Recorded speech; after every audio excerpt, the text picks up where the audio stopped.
大家好，我是小鹅。今天分享一下芹菜豆腐的新做法。这是一块老豆腐，口感很不错。我们打一颗鸡蛋，芹菜切成末，再加一点肉末，口感更香。放一点胡萝卜，更营养。放入盆中，撒一把葱花，加入盐、五香粉、蚝油、胡椒粉，用手抓均匀。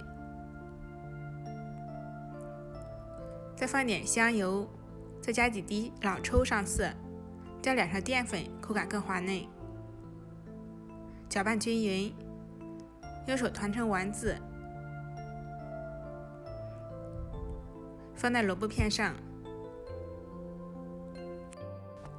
开水上锅，盖上盖，大火蒸10分钟。1碗清水，加1勺淀粉，1勺蚝油，1勺生抽，搅拌均匀。倒入锅中，熬至粘稠冒泡，把它淋到蒸好的丸子上，真的特别的好吃，口感又滑又嫩又香，一点都不腻。过年大鱼大肉比较腻的时候，可以多一些吃，喜欢的朋友赶紧试试吧。